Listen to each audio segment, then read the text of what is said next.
Coming up on the Tuesday edition of LSU Sports Showtime, the men's and women's basketball teams both hosted SEC matchups. Could they defend their home court? And the new Tiger Park held its first tournament. We'll have all the results from this weekend's Easton Tiger Classic. Plus, last night's scores and highlights from the intramural basketball leagues. All that in the top 5 plays of the weekend. Sports Showtime starts now.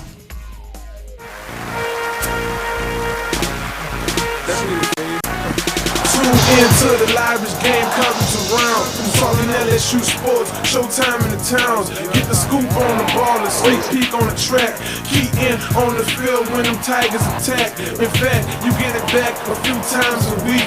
But it starts on Tuesday, third day of the week. They're beasts when they broadcast, increase like a fall class. Critique when I speak by my squad in the quad, man. Yeah, they the stars on the quad, man. That's the TVC, Tiger TVP.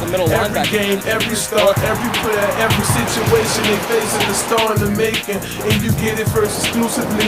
Yeah, look, you feeling me? Who want the latest on the TIGERS? That's the LSU Tigers. We get it sparking like a fire. High up the tree.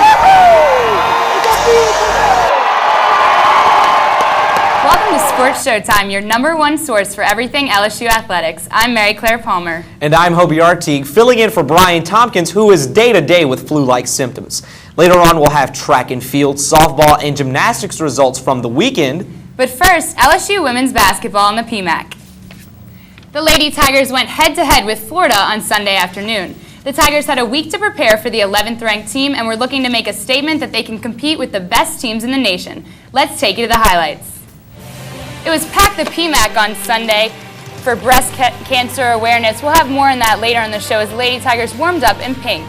Starting off the game, Florida's Marche Dotson here. She's going to score 2 points, the only 2 points for the first 9 minutes of the game for the Gators. Katherine Graham back in the lane with a nice banker to lead the Tigers on a 16-2 run. But down at the other end of the court, the Lady Tigers would shut down the Gator offense, forcing 20 turnovers from the Gators. Allison Hightower also contributed her career-high 5 steals.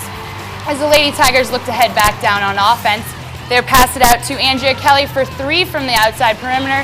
But next time, as the Tigers went on a run, it's going to go with a crossover pass to Allison Hightower. And the other end of the court, the Lady Tigers would go on to win by a final score of 66-47. LSU senior Allison Hightower had the game-high 21 points and played all 40 minutes. The Lady Tigers will be back in action on Thursday when they head to Athens to play the Georgia Bulldogs. We now welcome in Sports Showtime women's basketball expert Mark Talley to talk more about the deeper significance of the game for the Tigers this weekend. Hey, Mary. How's it going, Mark? Great to have you here. Good. How are you? I'm great. All right, Mark, can you tell us why was this game different than the other 25 games in the Tiger roster this season? Well, Mary Claire, the matchup also correlated with LSU's pink game in an effort to raise breast cancer awareness. The game featured an exciting matchup between the fast-paced offense of the Florida Gators against the staunch defense of the Lady Tigers. While LSU managed an impressive conference win, the game was far more significant than the final score. With donations being made by fans and LSU alike, the athletic department has embraced the mission of breast cancer awareness in the Baton Rouge community. Well, Mark, how is the game significant for this coaching staff and also this group of players? Well, Mary Claire, I had a chance to interview Van Chancellor last week about the cause, and he said that the statistics show today that 1 of the 12 women on his team will have to fight breast cancer in their lifetime. An eerie reminder that unfortunately the devastating hand of this disease will continue to touch more and more lives around us until a cure is found. But for those like the wife of Associate Head Coach Bob Starkey who have and are battling breast cancer, events like Sunday also give them an opportunity to share their triumphs of spirit through trying times. If the women's basketball team can muster half the fight and courage these women have shown in their battles, the remaining 4 teams on LSU's schedule will be no match. All right, Mark, we'll all be looking for triumphs from the Tigers on and off the court. All right, thanks, Mary Claire. Great to have you here. Now we'll toss it over to Hobie. Now over to the Lady Tigers on the diamond. The LSU softball team had quite a busy weekend. The new Tiger Park played host to the Easton Tiger Classic. The Tigers took on Ohio State, number 5 Texas A&M, and Sam Houston State. LSU finished second overall in the tournament, going 2-2 over the 3-day period. But the tournament did more than improve the Lady Tigers' start to the regular season. Sports Showtime's Abby Terrio brings us more on what the Easton Tiger Classic meant to the team. Tiger fans were just as excited as our softball team to be in the new Tiger Park this weekend for the Eastern Tiger Classic.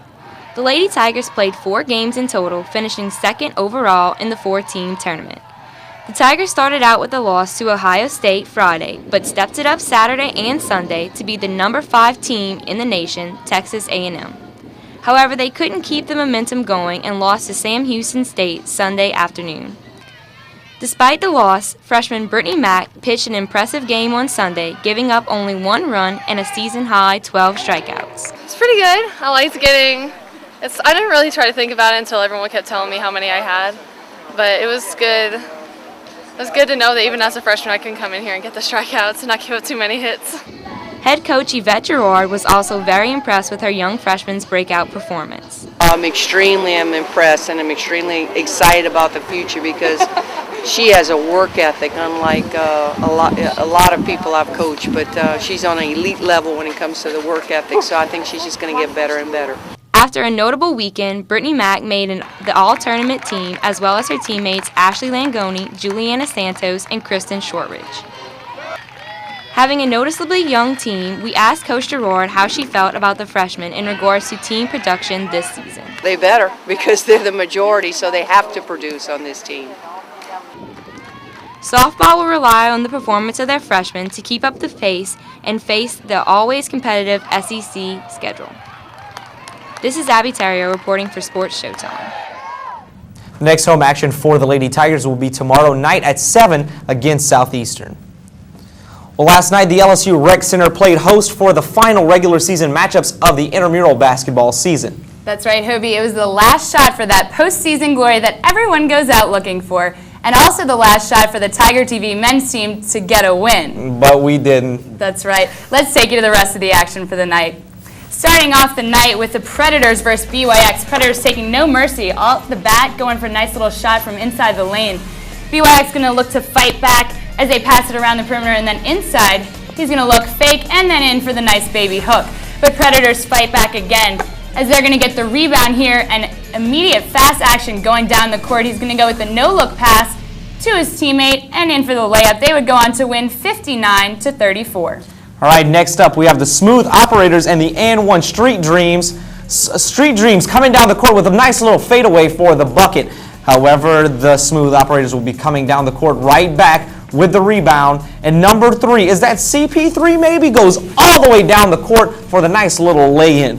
Now, the Street Dreams are deciding to come back in a few seconds. They're looking for the nice open look as he tries to pass it around, but the Smooth Operators steal the ball nice all the way down the court pass to 23 as he gets the nice little off the backboard dribble, a nice little fist pump. I can see some enthusiasm with that kid as the Smooth Operators win 64-31. Now for the rest of the scores from the night. Pi Kappa Phi B won with ease, beating Acacia Neo 43-12. Acacia B squeaked out a close one against Sigma Nu B 38-35. Sig Ep Team A picks up a win, defeating Preparation H 38-32, and Sigma Nu A came out on top against Pike 47-36. And over at U-High, the Cheese defeated Team Blitzkrieg 55-45. The Shockers fell in a heartbreaker to the blue team 59-58. And the freshman squad took it to Southern Hospitality, winning 47-33.